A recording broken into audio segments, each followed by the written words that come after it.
Good morning, good afternoon, good evening, ladies and gentlemen. My name is David Solomon, and I work for the CGR Research Program on Climate Change, Agriculture, and Food Security as East Africa Regional Program Leader. This is the second part of this three-part series virtual dialogue session on climate resilient food systems for Africa. In this session, I will recap the key points raised by the speaker and the panelists during the innovation session or the first session. During the first session, Ivo from Wageningen University on Research highlighted the importance of 2021 for agri-food systems transformation in Africa. He also indicated how this virtual dialogue series could feed into three major global summits happening in 2021, stressing the importance. These are Climate Adaptation Summit, the Summit on Biodiversity, and the Summit on UN Food Systems. The next speaker was Paul, who provided a wonderful presentation on supporting national level adaptation with evidence-based approach and innovation. Paul talked about how research and innovation can be useful for evidence-based action and to support national adaptation plan to transform agri-food systems in Africa. Paul stressed the need for research and innovation that responds to the demand side rather than being supply driven as we strive to develop climate resilient food systems in the continent. Next speaker, Christoph from European Commission, talked about the Commission's plan and investment to respond to climate risks for agri-food system and how European Commission can support transformative research and innovation in climate change, agriculture, and food systems. Christoph emphasized the need for science policy research and innovations that will help policymakers come up with the right choice while still being aware of the complexities and trade-offs in agri-food systems in Africa. Next speaker was Sitembele from Famrapan, who talked about the need for research to deliver timely, detailed, specific, and cost-conscious recommendations to policymakers for climate adaptation action.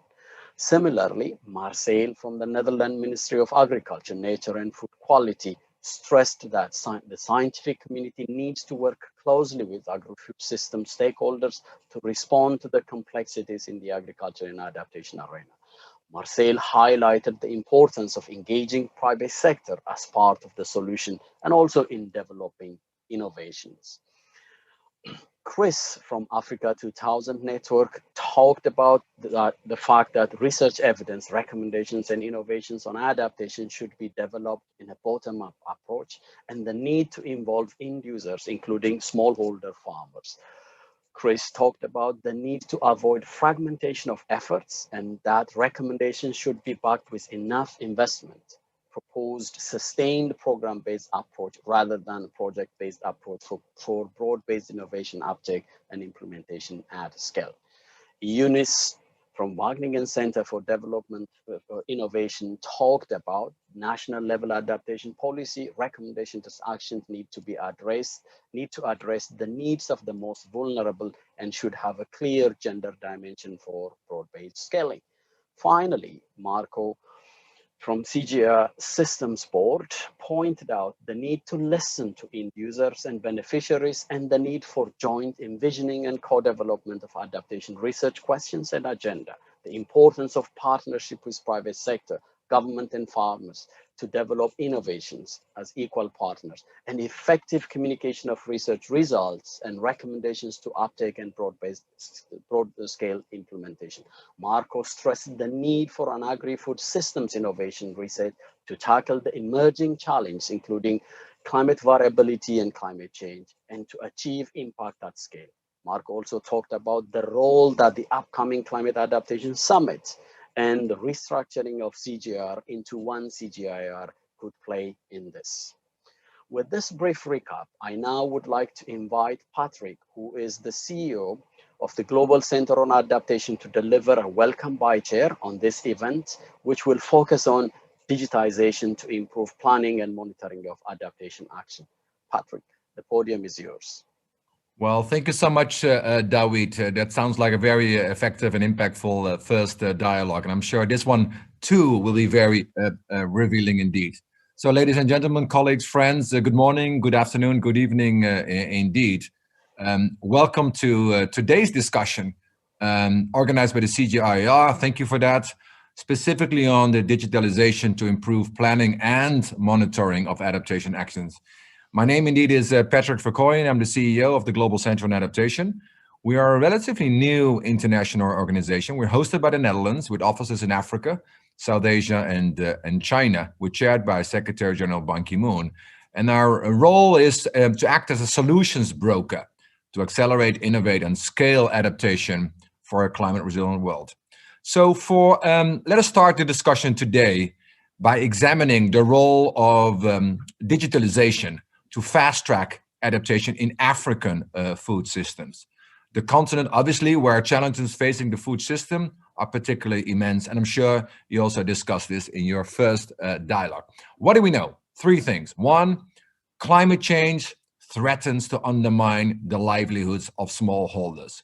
We know losses and damages from extreme weather events are increasing. Two, COVID-19. We haven't discussed it yet, but I mean, it has ushered us in an era of multiple interconnected systemic shocks. And one of its casualties is climate adaptation, including in food systems. Three, developing countries, particularly in Africa, are especially vulnerable. They bear disproportionate climate impacts. The fiscal space is more constrained. Credit ratings are at risk, and borrowing capacity as a consequence is severely constrained. And not only did the COVID-19 pandemic disrupt food supply chains imposed by these lockdowns, it also negatively impacted food accessibility, agriculture input, jobs, and farmer income, amongst other things. So how does digital climate advisory services, or DCAS, how does that play into this? For starters, they offer a very significant opportunity to build resilience to climate shocks. From one, seasonal forecast to pest advisories, planting calendars, early warning systems, those aspects we will unpack today during our dialogue. Additionally, data and analytics can be used to improve disease surveillance and the development of early warning systems. It's important in these DCAS policies and implementations that we co-create this between service providers on the one hand and end users on the other side, in order for these agriculture products to tailor their information needs and build pathways for climate resilient change. Clearly, DCAS is expanding rapidly and reaching more farmers with greater sophistication and accuracy of services. But however, there are severe challenges in getting to scale in a financially sustainable and equitable manner that leads to increased profitability and resilience for small-scale agriculture producers. A big challenge is that, how would I say, digital technologies are not yet reaching poor, rural and small-scale farmers, specifically women farmers who are most disadvantaged.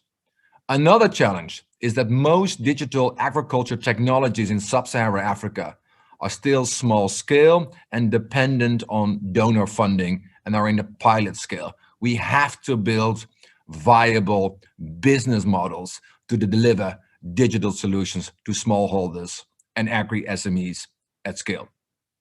To contribute to addressing these challenges, we at the GCA, we will be launching, together with partners, an investment blueprint for digital climate advisory services, or DCAS, to reach over 300 million smallholder farmer producers by 2030. This blueprint, to be released soon, puts forward foundational principles for implementing equitable, sustainable, and again, scalable solutions. The DCAS agenda and blueprint will be further advanced during the Climate Adaptation Summit. David, you just referenced it. It's about 10 days from now, hosted by the Netherlands. It's the first ever summit of global leaders on climate adaptation. So this conversation today is very timely, as it will provide a direct contribution to the summit leaders. Now, let me hand over to Sander Janssen.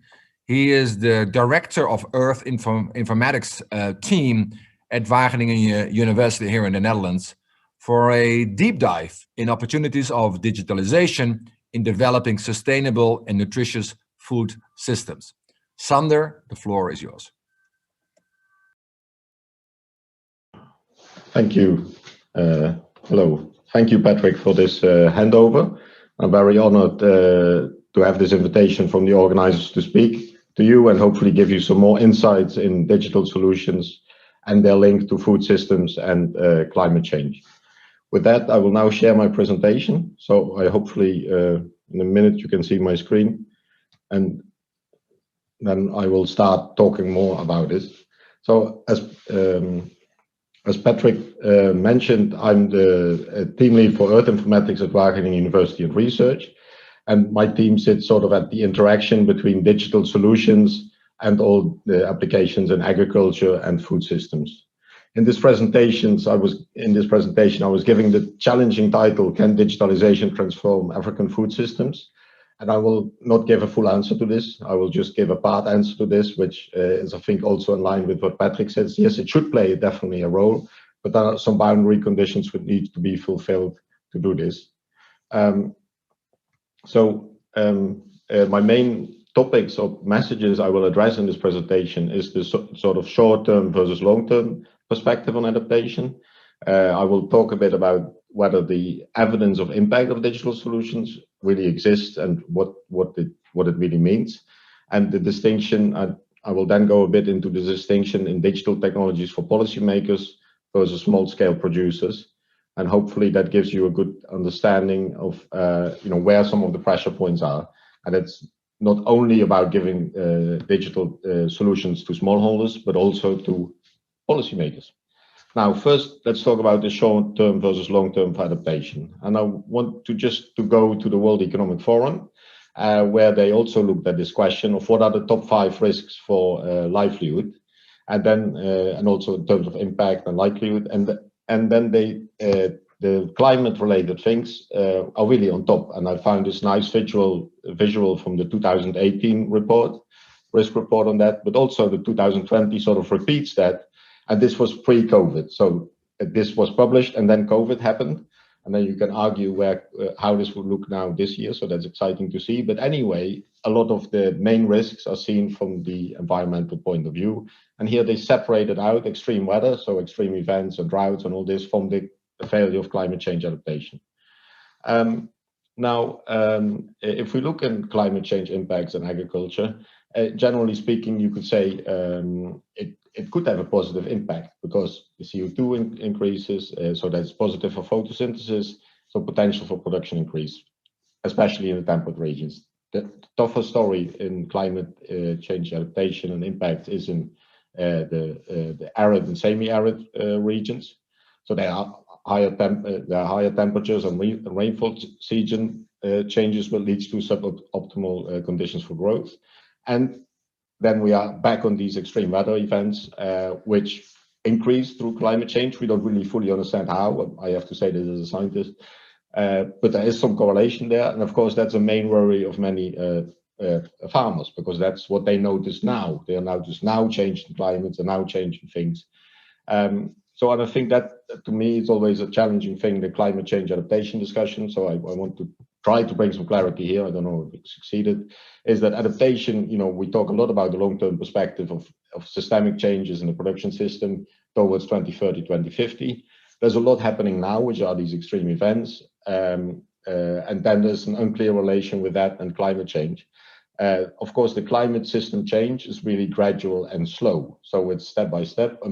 In 20 years, you will be in a different system. Farmers will also experience this gradual change, but there's, I think, maybe through what I'm saying, we should focus a lot on these extreme events in the short term, which is mostly what farmers are experiencing now. However, not forgetting the sort of gradual aspect, and also from a digital solution point of view. I will come back to that also. Now, I want to talk a bit about the evidence of impact of digital solutions and what these mean for farmers on the ground. And we looked at that, and we first tried to sketch out, and this is a paper that we have in submission, we try to sketch out what are the digital solutions, and then you get a lot of different things. So there's a lot of technologies and a lot of promise in many of these technologies where people are saying, well, blockchain will change everything, artificial intelligence will change everything, big data will. But that's not the case. So first of all, that's not the case. It will not change everything. It will change maybe a bit. And then by combining technologies together, and this is what we try to show here, that there are different layers. There's a user layer, there's a business logic layer, a data layer, a sensing, and connectivity and hardware, that really, if you connect those together and you succeed there, then you can really have an impact. Now we try to frame all this together in this very hard to read diagram, but in this sort of impact model diagram, where we can reason through what you need to do to get through a change of impact for the farmers. And you see here, climate resilience is in the level of intermediate outcomes is very central, as it will help farmers to deal with climate change, and it helps them by improving the diversification and value addition. The most important message here is on the left, where we say we need to combine these digital technologies in different primary use cases: agro-advisories, financial services, market linkages, supply chain management, and macro intelligence, and really get these technologies together to deliver outputs, but also get the use cases connected, which is this bundling that needs to happen. And I will come back to this, but it's an important point that not one technology can deliver you everything, but it's really about combining them all together and seeing how they link to a good level. Now, if we look in our conclusions, when we looked at a lot of literature and also grey literature, and we saw that sort of overall rigorous and quantitative evidence of impact is still lacking for most use cases. I think the strongest impact we saw, evidence of impact we saw on the agri-advisory services, but we didn't see that well in supply chain management, market intelligence, and of course also not in the bundling of solutions across, so that we are really making a joint solution. What we think needs to happen in the future, so these are our recommendations, is we really should set also a technology transformation pathway. So getting the technologies together towards an increased bundling of them together, so that they deliver jointly better solutions, a better road to impact. We have an urgent need for a human capital agenda, so that really people are increase their technology literacy and can really work with the technologies that are provided for them. And we need an analysis of the enabling environment. So, if you can give a farmer advice to buy a certain fertilizer or a certain seed, which is better for the climate and better for its resilience, but if he can't physically buy it, it's useless advice. And this is, I think, the sort of connection between what we mean with enabling environment here, is this connection between what the farmer is doing, what the advice he's getting, and the real physical world, and how to organize that well.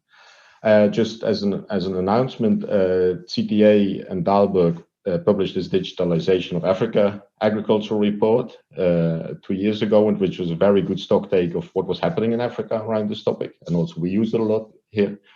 As Wageningen, unfortunately, the CTA stopped last year as an organization, and Wageningen took a step forward, Wageningen University of Research, to carry forward this legacy of CTA and to continue monitoring the expansion of digital tools in agriculture worldwide. And here's the announcement of that. We're very proud that the confidence the CTA staff put into us to do this, and also looking forward to make next step here. So if you have ideas on how best to do this, then we're really looking forward to get in touch. I want to close with this topic, is this distinction in digital technology for policymakers versus small-scale producers. And as I was trying to explain in my presentation, the farmers or small-scale producers really will look at the short-term, immediate concerns on their operational decision-making. What do they need now? So advisories and early warning is what we notice are mostly on their mind for them to improve, and dealing with extreme events, if you intersect it with climate. Policymakers, who set them a bit apart, they need to think about the enabling environment for ensuring these services for the farmers, but also about the long term more. Like, what are the best adaptation strategies in the long term?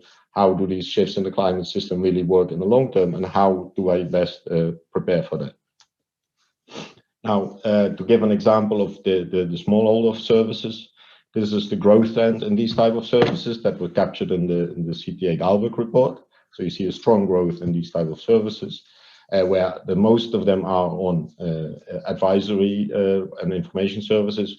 And then we have to say most of them are not climate smart yet or climate adaptation aware. They are mostly just providing quite simple advice to farmers. So that's a big opportunity there. And I think that's what Patrick also meant in his opening statements. There's some evidence that this is happening, but we really need to scale it up and bring it forward and make it also maybe more robust in terms of climate. Now, I just also wanted to show you another example of where we're really making a tool for policymakers to think about climate change. And this is one we are building with the ACMIP consortium across, which is a global consortium of climate change modeling, climate change and agriculture modeling, where we build this dashboard funded by FCDO, UK8 in their climate program, to really bring information on climate change to policymakers in the global south. And here you see an example of a dashboard we made with information from Nioro, Senegal, where we tried to visualize for policymakers in one view what the impact is, what the vulnerability is for farmers, and what the adaptation benefits could be, so that they can see in a very simple way what needs to happen. My key learnings while doing this was that, and I think many others have done similar things, was that when we looked at what the information the policymakers already had in their hands, they didn't have any. So they had information on climate change in general, that what was happening, but they didn't have information on what how climate change will likely impact their agricultural systems. And if you don't know that, then you can't start to prepare for it. And the second point was that there could also be positive effects, which you see a bit here, which we didn't expect, was that the peanut production was actually as a positive yield effect with climate change instead of a negative. So an adaptation is already switching more to peanut, being more resilient there for the future. Now, just to close off, I want to share some main conclusions that are hopefully helpful in informing the next steps. So there are many pathways in which digital technologies can impact adaptation, system and food system transformation. That's, I think, what we are seeing everywhere, and that we're also witnessing. To better understand the dynamics and to better understand what we do, we need a sort of global observatory on this development of the digital agricultural sector, to put evidence on these pathways towards climate resilience, where climate resilience is one of them, but not the only one. And to really support this, we see two necessary conditions that need to be fulfilled, which is a strong enabling environment. So that means that if the physical environment doesn't have the seeds or fertilizers or whatever we're advising to farmers, or then farmers can't still do it. And we need really people who are digitally literate and know how to build and work in these systems and are enthusiastic about it, and that at a big scale, because otherwise, you still can't scale. So that's I want to leave it there. And thank you for your attention on this, and I hope it gave some insights for the further discussion of the panel. Thank you. Back to you, Patrick. Well, thank you so much, Sander, for these insights. Very helpful indeed. So let us now move, colleagues, to the panel discussion by introducing first our distinguished panel. Let me just introduce them one by one, and then we go to the individual questions to those colleagues. First, Martin Frick. Martin is the Deputy Special Envoy for the UN Food Systems Summit. Then we have Dan Haglund. He's the Senior Private Sector Advisor at FCDO in the United Kingdom. Thirdly, we have Sebastian Ogama, Project Manager, Climate Resilient Agribusiness for Tomorrow in Kenya. And lastly, but not least, Beatrice Gakuba, Executive Director of the African Women Agribusiness Network for Africa. So, Martin, you're the Deputy Special Envoy. We have heard about the opportunities that digitalization holds. Sander just spoke about some opportunities and constraints. How is this issue being addressed in the Food Systems Summit this year? Martin. Patrick, and thank you very much for the opportunity. I hope the connection holds. I had serious problems. Very well, please go. Today. How does that come in? I mean, we have 5 action tracks, of which one is particularly focused on resilience. And this one is led by Professor Salim Hook, who is certainly no stranger to this group because he's one of the leading experts in climate change adaptation. So these action tracks are working in itself with teams of roughly 30 to 50 people and engagement groups of about 200 people to work on game-changing solutions. They're currently open for input, and I think your blueprint, what you mentioned in the introduction, would be spot on what we are looking for, and that would be a direct follow-up of this conversation. And we want to promote.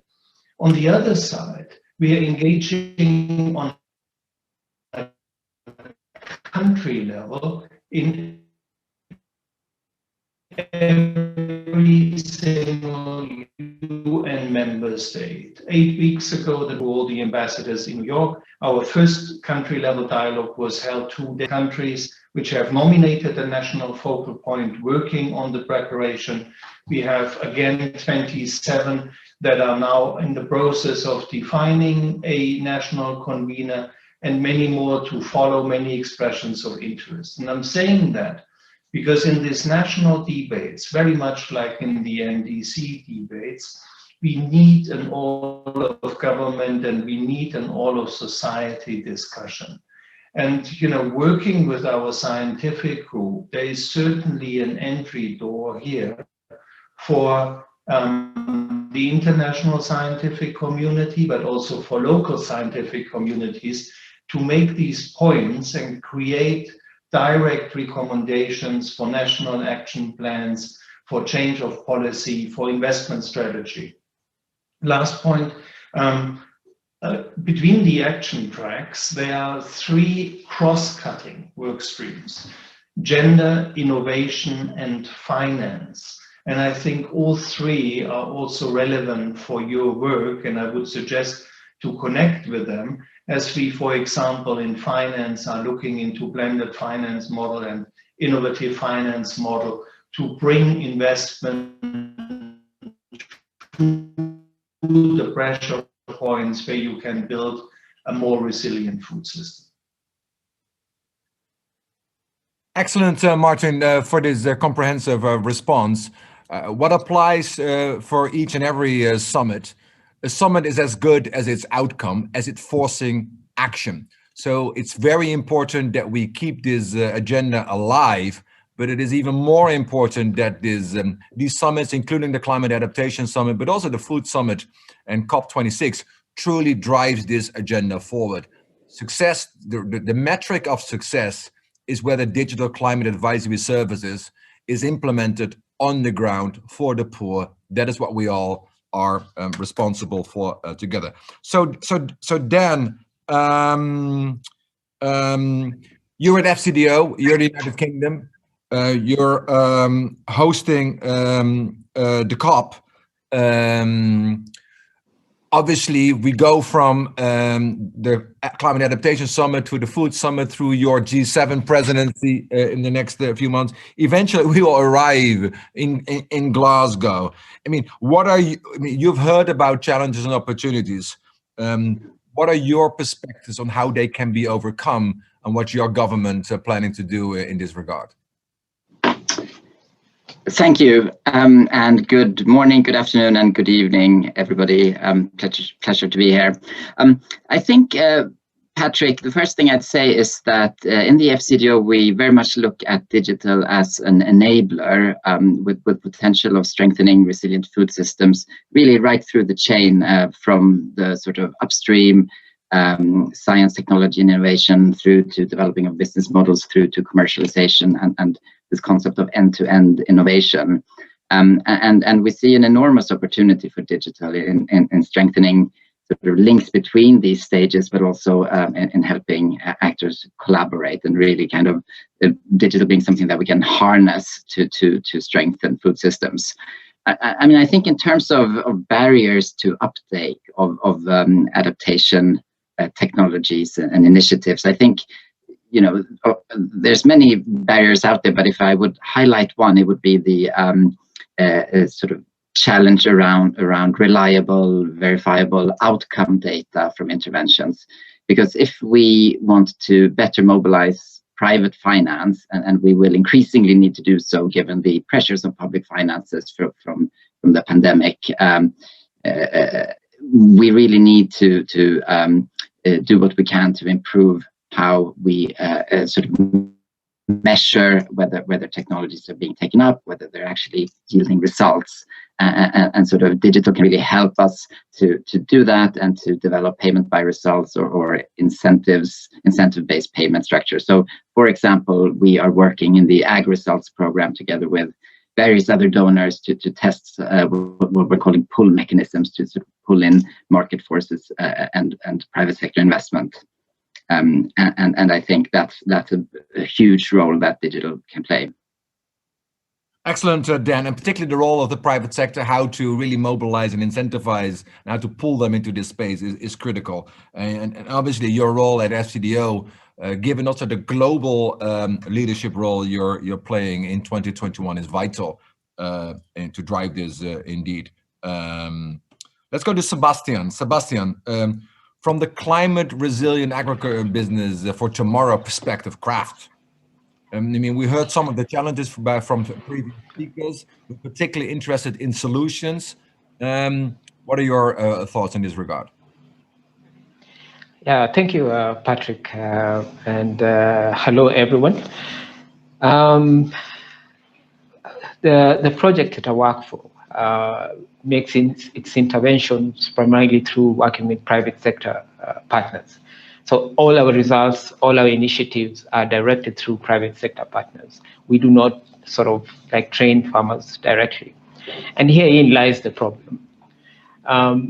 When you're looking at digital solutions for high volume but low value chains, the first issue we have, the challenge, is convincing the private sector partners who have digital solutions to adopt business models that make sense, that make business sense.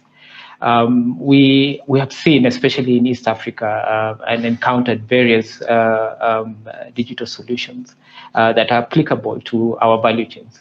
However, if you look at the business and the revenue models around all these digital solutions, they don't signify support what happens.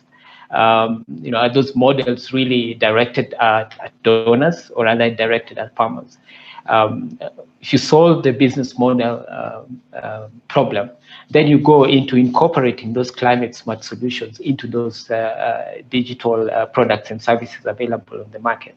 What we have found is the digital side is excellent, how they deploy whatever they're doing, but how to take the climate message and then deploy it in a way in which it solves a specific climate problem is missing.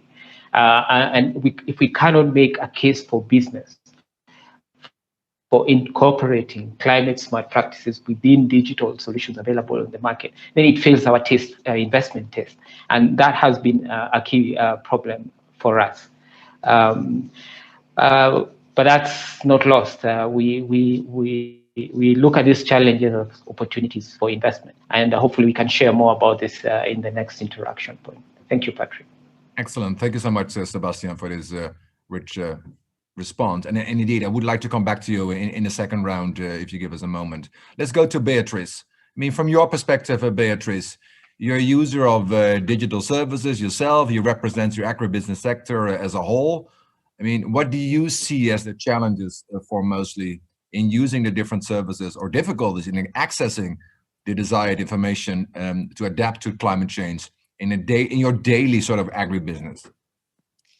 Good morning, good afternoon, and good evening, everyone. As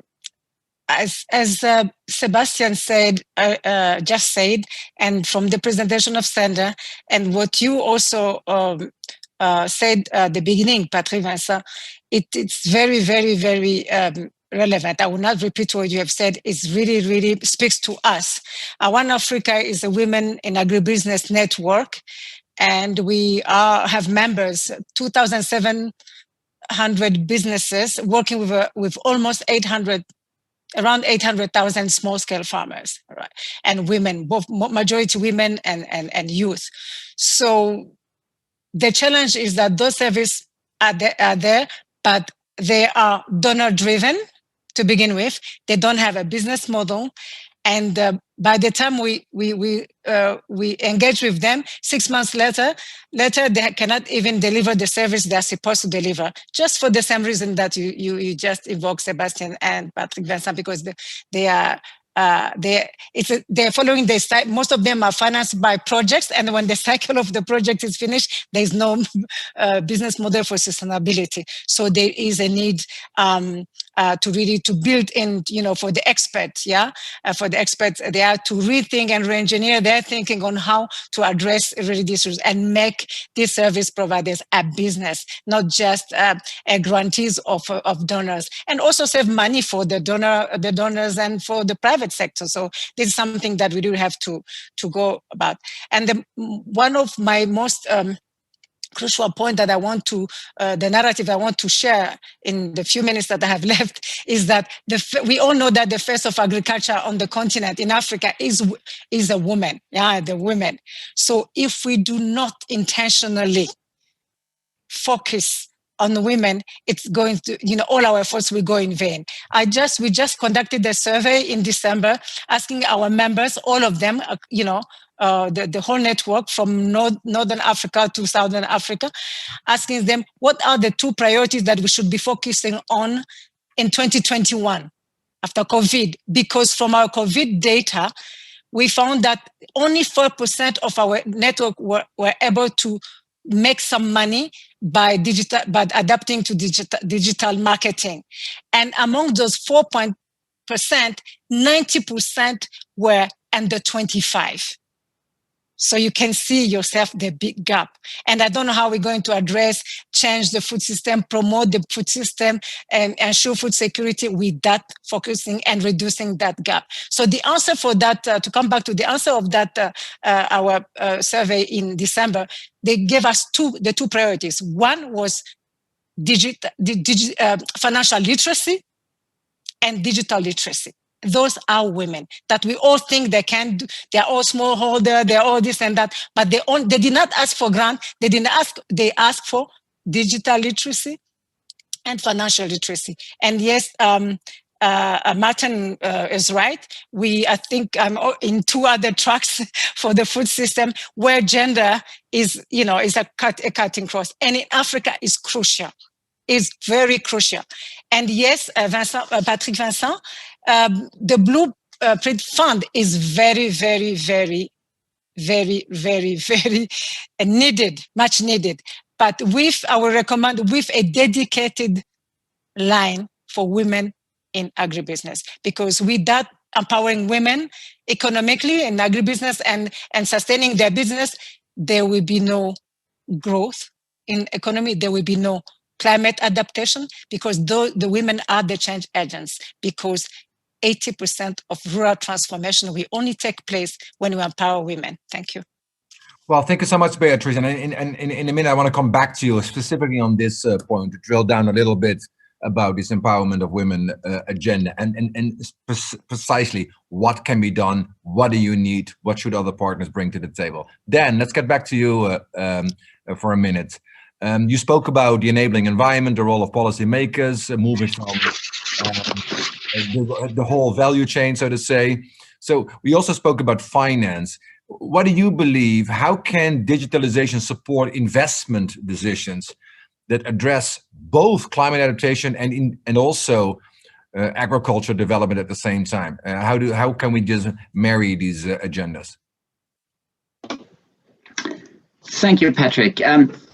I think in terms of promoting investment, I think we're seeing a lot of engagement across the investment space between, impact investors, funders, the Green Climate Fund taking a strong interest in adaptation, focused investment, and so on. But I do think the linkages with policy here are really critical, and I think there's a lot more policymakers could do to sort of foster an environment where those investments can take place.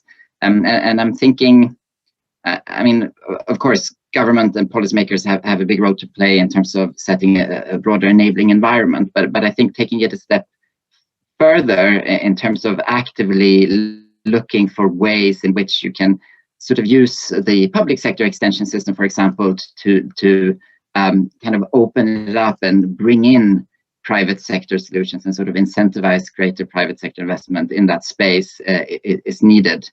And I'd like to just give an example of where we're sort of seeing moves in this direction, which is in Ethiopia, where the government has made a strong commitments around digitizing their extension systems, and sort of ICT-led development is really core to their new 5-year plan as a government. And what we're doing there, together with the Gates Foundation, the FCDO is funding a project in partnership with the government of Ethiopia, led by Digital Green, to develop sort of an open source data sharing platform, which will leverage the existing data and extension system of the government, but sort of make it open it up so that other sources of data can come in, and sort of all with the intention of through geodata, more specific data on farmers and so on, basically helping public sector and private sector provide more focused and targeted support to farmers, including in terms of market linkages, access to inputs, and importantly, climate-informed advisory services. So this is something we're really excited about, and we're funding some RC randomized control trials to really get on top of the evidence of how this is working, so that this can be a bit of a test case perhaps for the region as a whole. Thanks. Well, fantastic, Dan, and please do share with us these outcomes when you have them in real time. Let's move back to Martin. Martin, Deputy Special Envoy. You spoke about national consultations, bringing in governments and society as a whole. You're traveling around the globe, virtually at least in this era. Are you seeing any acceptance and interest among countries to apply digital tools to improve decision making? I mean, what's your notion? How is this sort of resonating country by country, not only amongst the, let's say, the African continent, but also on the donor side? What's your sense of the thermometer, so to say?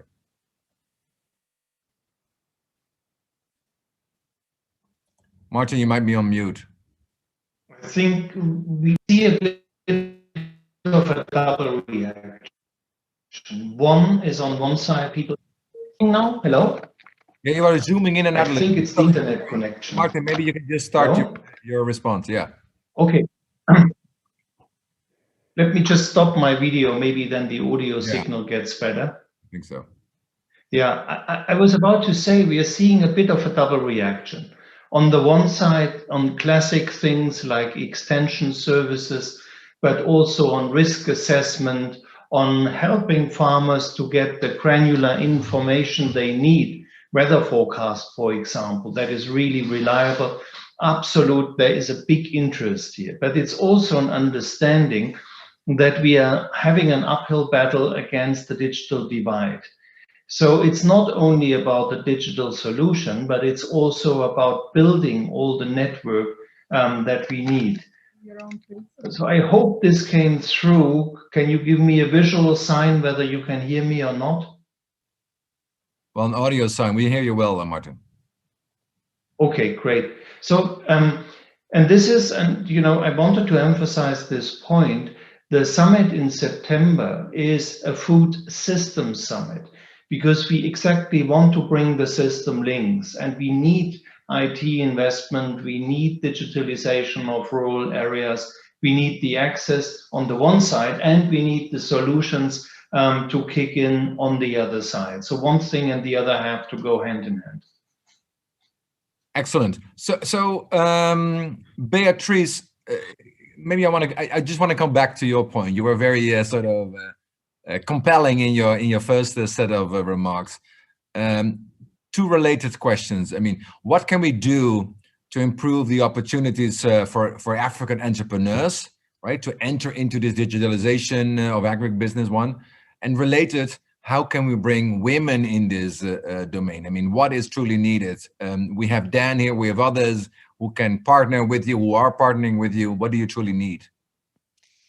Okay, thank you, Patrick Vincent. Yes, for the I think it costs money to make money in our business. We are a business organization, member organization. So the service provider have to be to build a more resilient and sustainable business models, to be able to provide us, the users, with reliable services. I think that's an area where the investors should look at, yeah? And of course, it has to be inclusive also, right? Because for each sector, and even if you look at the small, medium, and very small, medium, and large enterprises, whether they're women or not, they have their specific requirement when it comes to training, to financial packages, etc., etc. So, and now number two, when it comes to women, it's even more compelling. I think that when we talk about women, we might sound like we are doing a lot of advocacy. I mean, here is an organization that we are all the members, all of we are in business, and some of them are between large ones, exporters, and the small ones, and all aspiring to make profit. And that's what business is all about. And when women make profit, it has been proven that livelihood change, which I think that livelihood is one of the track that is at the center of all this, the summit and all these efforts that we're talking about. So what we need specific for women, it's a blended finance to begin with, because you cannot digitalize them just to sit home. So for the women in agribusiness, and first we need blended finance, which will have twofold: one as a grant, and another just to train them in financial literacy, in the market access, in the trade, and in agri-technology. Of course, when we talk about trade facilitation, what we do at the one, we are very much aligned and very much trying to prepare the women and the youth to trade in the newly created Africa Food Trade Area. And how are they going to take opportunities of that market if they lack knowledge in almost all the criteria that will make a successful business? But for those who are in business, COVID has even, really, made all of them lose more than half of their income. So there is something that Patrick Vincent, you were talking about. We did not talk about COVID, but COVID has taken us back where we are more than 5 years ago. So we have to take that into account also when we talk about funding. And also, lastly, we will want to have to make an appeal for the donors and the private sector to really focus and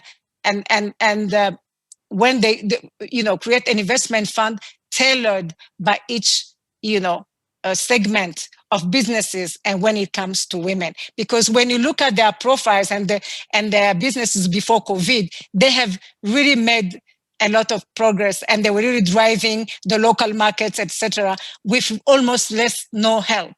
So what COVID has highlighted is really how deep the gap and how wide the gap was in addressing finance, in financing agriculture, in digitalization, and just women having access to those 4 pillars I talked about: financial inclusion, market access, participation in trade, especially cross-border trade. What is really comes with a lot of satellite challenges that are only specific to women. That's where the funding should be going, and we have to be intentional about that. That's all for the moment. Thank you. Wonderful, Beatrice. Very well said indeed. Lastly, let's go back to Sebastian. Sebastian, you're with CRAFT, obviously. You're working with national agencies. How is CRAFT helping? Address the challenges which we heard from the other panel, including from Beatrice. Yeah, thank you, Patrick. So CRAFT works in Kenya, Uganda, and Tanzania. These 3 countries have an integrated economy. However, the approach to how they examine digitalization is a bit different, but there are similarities. And I would like to make a distinction between those services that have a clear revenue model and those that do not, and those can be considered as public goods. So in terms of the public goods, and this is mostly knowledge products, all the three countries are in various stages of implementation of different digital tools. I'll give you an example. For Kenya, the Met Department already has an online tool that can deploy messages to farmers, early warning messages to farmers. This, in terms of Tanzania, for instance, if you have any data that you'd want to collect about farmers and so forth, it's all out there. It's open source. You can go out and collect any data about farmers in Tanzania. Similarly, also about Kenya, there is a drive right now to register all the farmers, and the government in doing this believes that having information about farmers will allow private sector providers to be able to plan better. So all the three countries that we work in have in various stages implemented use of digital tools. How is CRAFT working with this? Different countries. In Kenya, for instance, we're working with the Kenya Met Department to see how we can make use of the public good and convert it into a useful format that can be used by the private sector. For example, in others, we are looking at tools like traceability of seed and so forth, which allows clean seed to be applied to farmers. And we are investing our resources with these national agencies through various means. And hopefully, as the year proceeds, we will be able to show some good success. Thank you. Thank you so much, Sebastian. This concludes this part of the panel. Online, we have received dozens of questions from colleagues and friends who are joining this panel. So we will come back to you, Martin, Dan, Sebastian, Beatriz, a little bit later on in the conversation. But for now, let's just move on quickly to Rebecca. Rebecca Sarku is a PhD researcher in Wageningen in climate adaptation and climate information services. So Rebecca, you've heard challenges, opportunities. Can you please reflect mainly on the solutions side? How can we move this agenda forward? How can we address the big challenges which are raised, including by Beatrice? Short comments from your side, please. Yes, thank you. Hello, everyone. Yeah, as Patrick has already introduced me, I'm a PhD researcher in Wageningen, and my PhD is how to make weather information service usable for adaptive decision making. Now, in my study in Ghana, I observed that a plethora of ICT tools are used for the provision of information. But the challenge is there was an issue with the usability of the information for decision making. Specifically, there are issues about evidence-based information and also reliability of the information, communication of uncertainty, and two-way interaction. Farmers are interested in having interaction with the provider. Who is the information provider? So ICT is there, but we want to have interaction. There should be a connection. So then at the end of the day, information is not used, but farmers rely mostly on their local knowledge. And that also has a challenge. But looking at the situation on the ground, I found that it's possible to use ICT to integrate or co-produce the weather information service. Now, this is what I did. Now, farmers have their own local knowledge. For example, they see the bird, the color, the shape of the moon, and the color of the leaf tells the kind of weather condition that could possibly prevail. So I collected this information, and with the aid of ICT, I produced a web-based app where I install on the web, on the smartphone. Now, Beatrice said something about training and women, digitalization, digital literacy. In the farming community, there was no use of a smartphone, then with little use regarded to the youth. So what I did was to train the farmers. I taught them how to use the smartphone, taught them how to use the web-based app. So it is possible. Yeah, so because usually in the discourse in the literature is farmers in Africa are limited to the use of the simple phone. In Ghana, we call it the yam. But when business case comes in, business operators could train farmers, bring the technology to their level. So you make technology, tailor-made the technology to the context of farmers. So yes, I had a smartphone where farmers were not able to use it, but I could tailor-make the technology to the level of the farmers so they could be able to send information about their observation. So in this case, if farmers see a bird, they send the information and then we interact on the WhatsApp page. Now, how do we do this? Like a local farmer, like still in the literature, it said farmers are not able to use these sophisticated tools, but then there's opportunity for that. So we use the voice-based. So a WhatsApp, a farmer holds a voice recorder and then speaks into it, tells the forecast, and there's a discussion and collaboration. So I see opportunity for digital tools to be used in Africa, provided the information provided comes to the level of farmers as well. So in this case, for example, we still see that smartphones and phones are coded in English language, but I see a business case here. If I am a provider, if I could design a phone with the alphabets tailor-made to the local Ghanaian language, I see that there's opportunity for the provision of agricultural information from pests, from any kind of information that is bundled together, as Sander had made his presentation earlier on. So there's really an opportunity. And from my research finding, I think that if we come to the level of the farmer, co-produce the information, involve them. What do you want? What do you seek to be evident in the technology? I think there is going to be adoption and the scalability is possible. Thank you for the attention. Well, thank you so much, Rebecca, for your inspiring work in this era, particularly looking and focusing on solution. So please do share your results of your research as you continue. Particularly at the GCA, we're very keen to learn from these sort of best cases and to see how we can replicate and go to scale. As I said, colleagues, we have received dozens and dozens of questions from participants who are joining online. Obviously, we can't address them all, so I just take the sort of the prerogative of the chair to select some of these questions and address them to one of the previous speakers. Let me just read out one.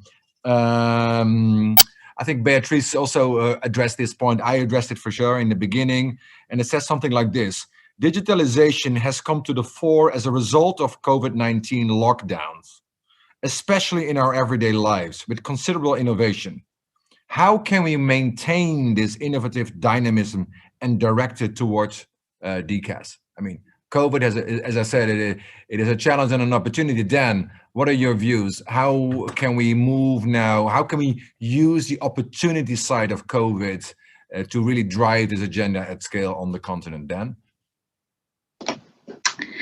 Thank you, Patrick. Yeah, just a few reflections from my side. You know, on the one hand, it is very exciting to see how businesses are basically evolving and sort of stepping up on their use of digital, and you know, a lot of sort of exchanges and trading and so on are sort of moving onto the online sphere. And I think a lot of this, you know, where it makes business sense, you know, these approaches will remain, you know, after the pandemic, and will sort of contribute to the building back better efforts. I mean, one thing I would flag on this, and it's something which is not widely talked about, we commissioned some work through an organization called 60 Decibels, looking at basically surveying Kenyan farmers to understand the impact of COVID-19 on their livelihoods and farming activities. And actually, we looked at the use of digital as well, and actually a quarter of farmers are reducing their use of digital. And this is about the affordability of airtime. This is, you know, about not having access anymore, you know, when financial pressures arise. farmers need to make difficult decisions, and some are not able to basically engage in these online platforms as they could in the past. And as with many things in this space, we're seeing a worse impact on women. So I think, 25% decreased the usage overall, but 28% of female farmers and 23% of male farmers. And this includes, less use of mobile money, less use of WhatsApp, less use of, even less use of radio, and, fewer phone calls. So I think this is really important, because we really need to guard against a growing digital divide now at the time when we're seeing actually digital being such a big opportunity as well in terms of responding to the pandemic. Thank you. Excellent, Dan. Beatrice, lots of questions for you based on your inspiring comments, particularly on how to overcome these challenges which you outlined. Let me just read out one question. Do you see any issues around elite capture? Or to paraphrase, do you see any issues with male capture of digitalization opportunities? And how can this transition be equitable? How can we indeed make sure that we deliver on this commitment of women empowerment? What are the three things, Beatrice, what needs to be done to really put women at the center of the solution? First of all, I think because the women are the center of the problem, so we have to keep them at the center of the solutions. And yes, there was already a gap in everything that is the fundamentals of a society when it comes to gender. So especially on the continent. So when you look at access, when you talk about empowerment, you're talking about access to finance. I mean, we don't have any collateral. And even the mindset, a lot of advocacy needs to be done, even the change of mindset. I think I can see Rebecca shaking the hand. She knows what we are talking about. There are a lot of examples. Myself as an entrepreneur, I remember when I went to our central bank in Kigali to ask for a loan to increase my farm, the size of my farm, because I'm an exporter of rose flowers to the Dutch auction, by the way, at the time. And, as educated as I was coming from a 20 years career in the United Nations all over. And even that, the gentleman who was sitting there was an educated economist, said, you are exaggerating. Just because you come from the UN, you're educated, you think you can have access to $1 million loan. And that was just the cost of 4 hectares for having roses in their greenhouses. Now you can imagine the barriers that are between, from the ground, from the hall, all the way to the level of administration, including the donor community, by the way. We should not be shy about talking about that. I was in the system. So I think the mindset is one thing, but the mindset will not change overnight. The more women become empowered, the more they themselves take care of changing the mindset without changing the society, the root of society. So the digital literacy inequalities, actually, as Dan has said, that study. That's what I will also share our study, a COVID study letter on the email for all of us to see. When there is sacrifice, where there's money to be saved, to sacrifice in the household, it's always a woman who has to sacrifice. And that's a fact. There's evidence-based information on that. So it means that the solution, Patrick Vincent, the solutions have also to be intentional, to redress, there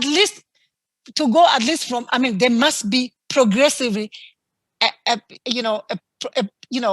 progress line that shows that we're going from A to B to C, but the catch-up time has to be very fast. Because it has to be very fast, because the pandemic have shown us the uncertainties, on how. So we have to preempt, we have to rebuild, we have to repair, we have to catch up, and that's the fund. And really, that's what that caught my attention, Patrick, when you are addressing us at the beginning. The Blueprint Fund, it has to be a fund that is integrated and is tailor-made for very small medium enterprise. Because when we empower women, remember, even in our network, we have youth, and the people who are changing the mindset, the why, the what, the how the agriculture is the future of agriculture is going to look like on the continent, they are youth. We have amazing young people from Namibia doing in blue economy, doing oysters, for young women in Guinea-Bissau and Casamance, or doing exporting and changing. From Benin to Togo, you women, and Mombasa, women owning fishing boats, young women with master's degree in something. Those are the ones, they will understand how a loan works, but they don't have the financial literacy because no one has ever trained them. And our medium enterprises in our network, they are illiterate in any of those 4 key successful points that make a business grow. So intentional. Also, maybe also Rebecca, I can just bring Rebecca in on this conversation, on this women empowerment, on the financial literacy. I mean, you've done already some research on this, Rebecca. I mean, what is sort of the top recommendation which we can just get from your findings so far? And I come to you, Sebastian, as well, what Craft is doing on this, because I also want to know how you can help in this space. So maybe you go to Rebecca and then do Sebastian. Yeah, it's just to recap or build on what Beatrice has said. Usually when these systems or businesses or innovations are introduced in the communities, it's more about talking to the lead farmer, who is usually the man. But when you want to start something and you start at the grassroots with the women, you discuss with them. Women have ideas. In my study, I remember that I was looking for participants and they were all men, but I specifically trained 5 women, and they were very resourceful in submitting data, in contributing to the process. On the WhatsApp page, like I said, using the audio recorder, they speak and they tell their forecast.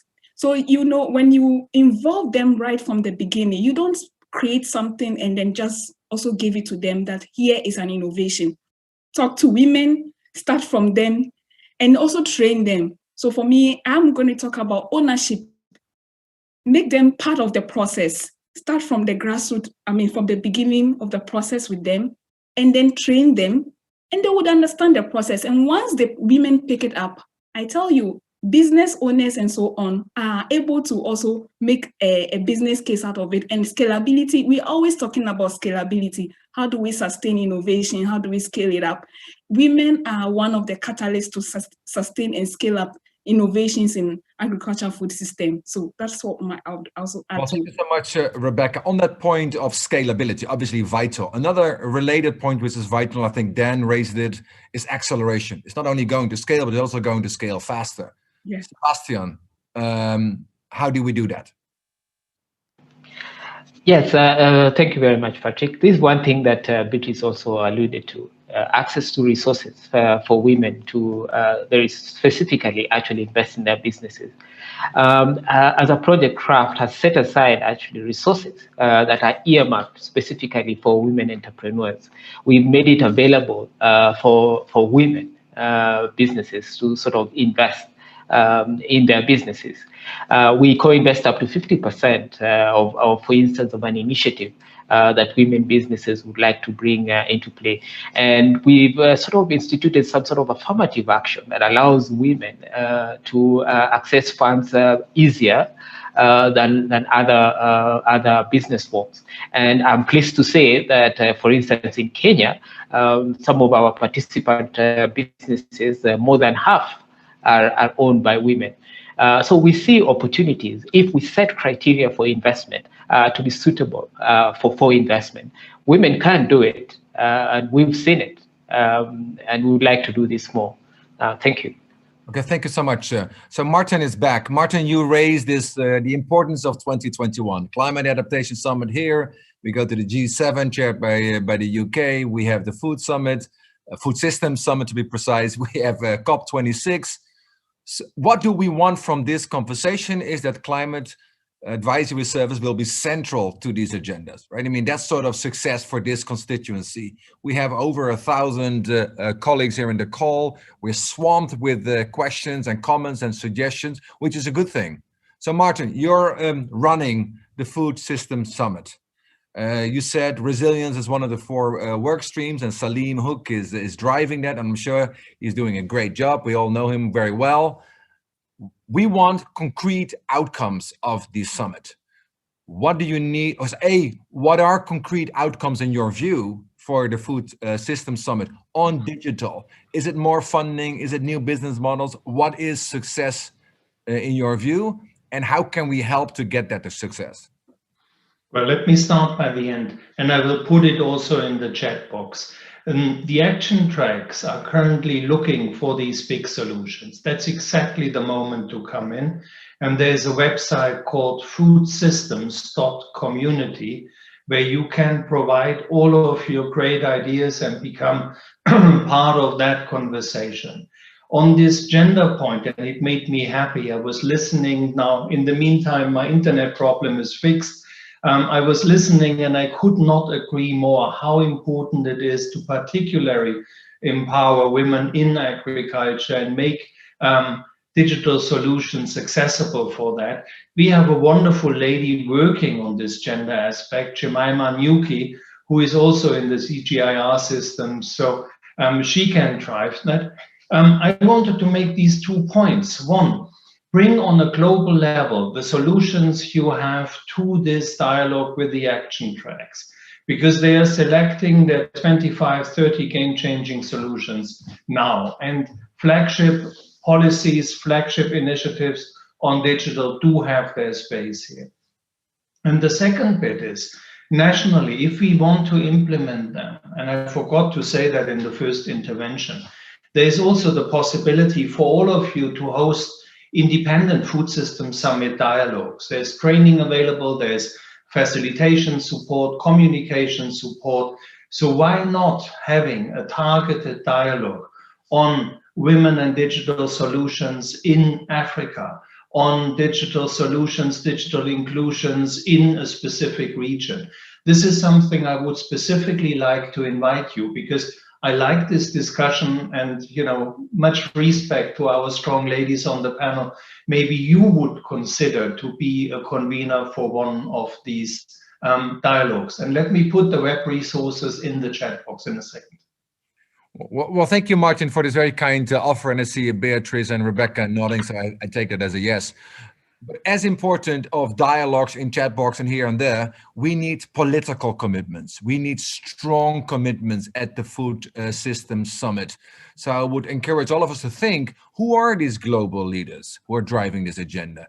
Is it the Boris Johnson of the world? Or is it Bill Gates? I mean, what is the set of leaders, coalition, which we need to form behind this specific agenda, who then also drive concrete commitments? I think we all need to think about this beyond this conversation only today, but also to have a shared vision of success, one, and two, collectively drive the coalition to get that success and impact, and also on the table during this summit.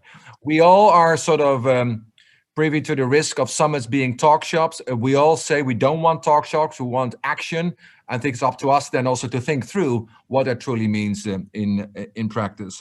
Dan, other question for you. I mean, you already spoke about policymakers and the private sector. There was a question from one of our colleagues, and she was asking, are we reaching enough stakeholders to accelerate digitalization? The private sector has been key, as you said, and others as well, to digital innovations. How can we open up these sustainable models? Dan?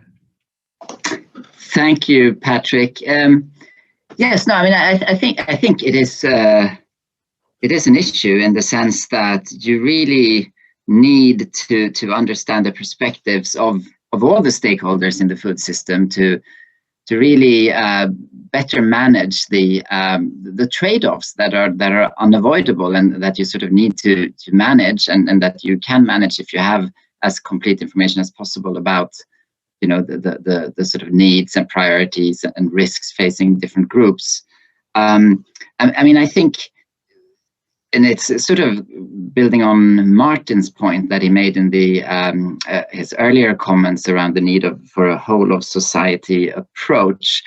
I mean, as I think I mentioned earlier, you are seeing sort of investors coalesce around certain initiatives, and there's sort of communities of practice. I think more kind of lesson sharing between policymakers and so on, and innovators and researchers are sort of coming together and kind of leveraging digital to collaborate more effectively and accelerate the rate of developing, drought-resistant seeds and what have you. But I think using digital to sort of bridge these communities of practice and actually having, policymakers more sort of talking to investors and talking to donors who may be able to help with technical assistance and so on, and sort of talking to NGOs and grassroots groups, and as well as talking to the science community. I think, the initiative that Wageningen is leading around a sort of global observatory for digital solutions, I think will help in that regard. But I think it will be important as that develops to also sort of track, I suppose, the audiences or the people who are stakeholders in the different technologies that sort of will be looked at. Excellent, Dan. As I said, there's so many questions from colleagues through the different channels. In the chat box, we see all sorts of comments unfolding in real time. Our time for this panel discussion is up for now. What I would like to encourage all of us to look at these questions, we have them, to respond to them, to build this sort of community and further drive it through actions going forward. I would like to give you sort of the opportunity, Sebastian, Beatrice, Rebecca, Martin, and Dan, to just give us your one-line sort of headline. I mean, what is your takeaway from this conversation? Let's start with you. Just not a 10-minute thesis defense, one line. Beatrice, what's your one-liner which you want to take forward with this?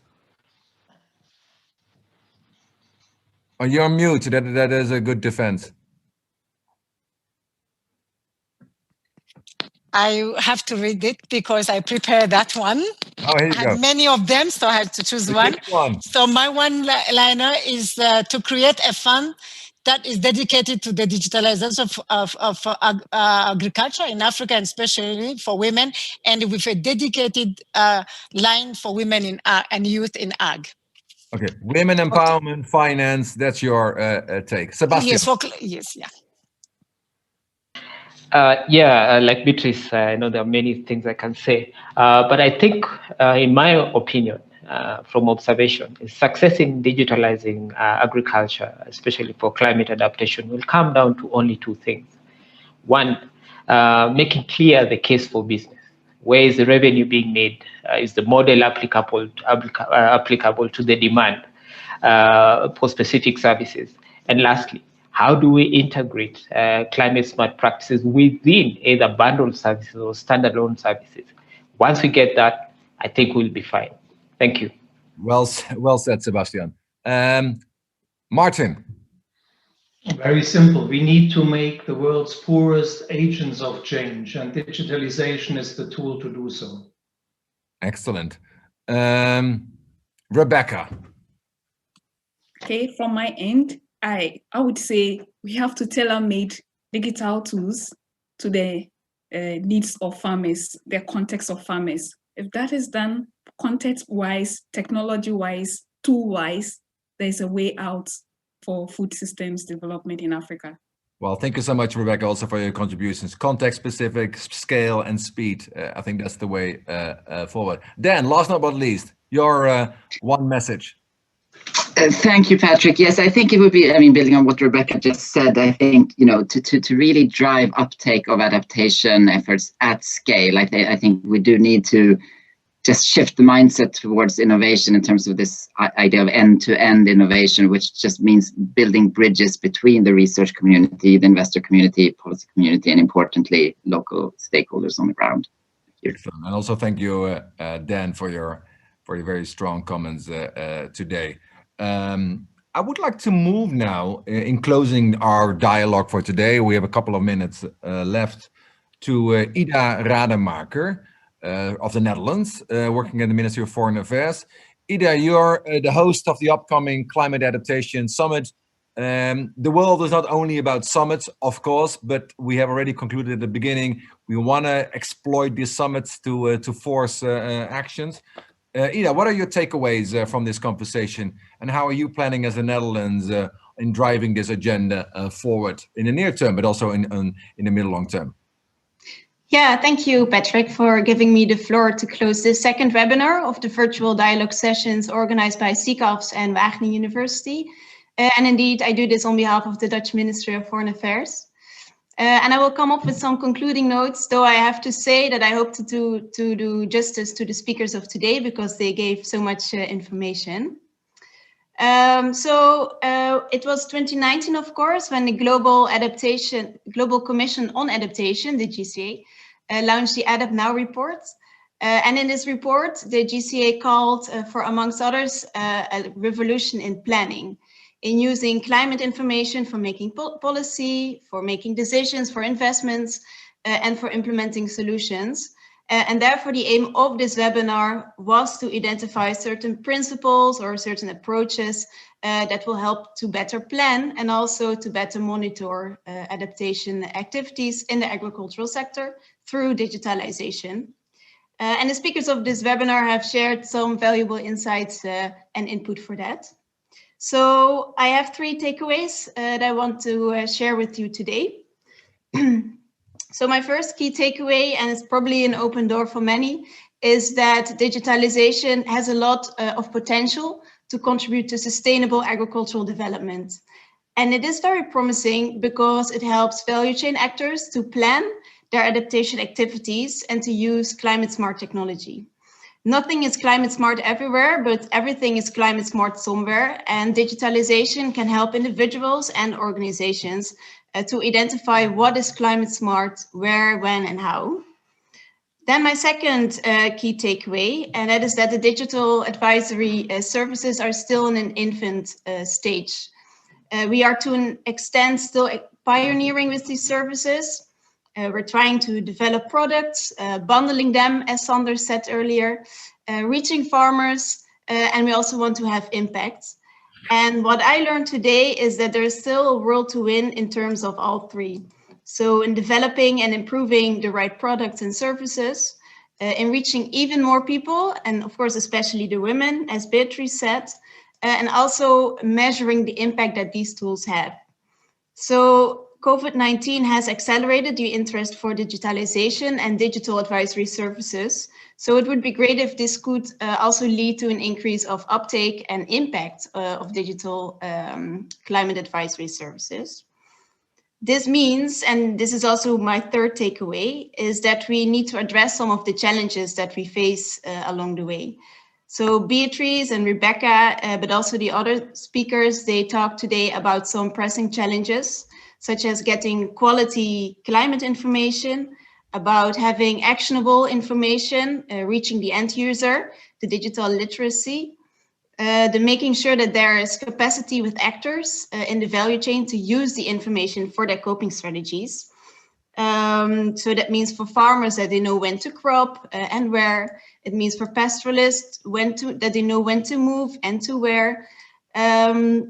And then another challenge that I also heard a couple of times is the challenge of having a proper business case around digital advisory services and making them financially sustainable.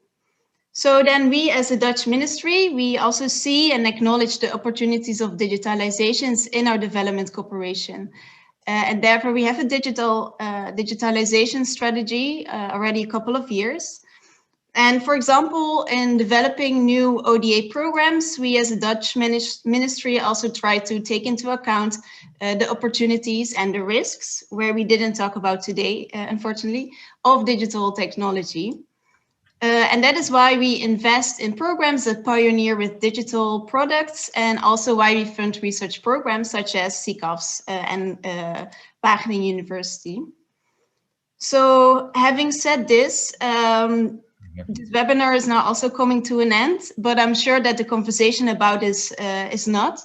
We will continue this conversation during the Climate Adaptation Summit, the CAS, which will take place on the 25th and the 26th of January. And the CAS aims to generate attention and ambition for climate adaptation worldwide.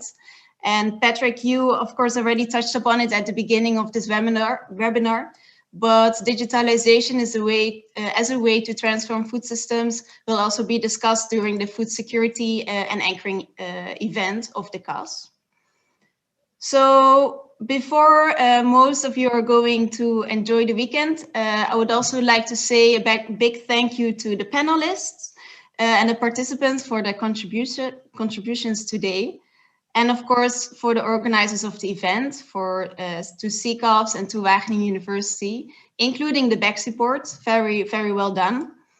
And let me also say that if you like this series of webinar, then do not forget to subscribe for the last one, which is about mobilizing investments for climate change adaptation in African food systems. And that will take place on coming Monday, the 18th of January, and we're then at the same time here. So you will see a video intro of the session. Before we go to the video, to conclude, maybe I can also just give you my takeaway from this gathering, if that's okay with you. Sure. So I would like to bring to the summit from the GCA perspective. Everything what you said, Ida, was extremely comprehensive, very compelling, and very forward-looking. Also, my takeaway, the one-line takeaway, the exam question which I asked Dan, Martin, Rebecca, Sebastian, and Beatrice is that digitization has indeed, as you said very well, Ida, the potential to transform the agriculture sector. However, this really requires an all of society approach. I think all of us said that we all have our role to play. We at the GCA, we strongly believe, as I said in my opening remarks, that governments in particular have a specific role and responsibility to put climate adaptation at the heart of the recovery plans. And with that, digital solutions should be a core element of this. This cannot be the orphan child of adaptation, and adaptation cannot be the orphan child of the recovery effort. I think that's a very important message. I think also what you as a Netherlands host can bring to the summit, which we as a lead organization can bring. And as you said, Ida, it's extremely important to continue this conversation, to look for solutions and go to scale. I think that's sort of our collective responsibility moving forward. I'm looking forward also to the video and the conversation next week. I also want to thank our panelists, Martin, Dan, Rebecca, Sebastian, and Beatrice, obviously. I want to thank all the colleagues, the over 1,000 colleagues who joined this dialogue, for not only for their questions, but also for the strong insights and their commitments to help drive this agenda. This needs to be driven bottom up, but it certainly also needs to be driven top down by global leaders. And it's in that space where I think 2021 has to be a success in driving this agenda. Let's keep up the momentum, and let's use indeed the next events to really drive the impact which we all look up for. Ida, back to you. So I think we're going to look at the video, I believe.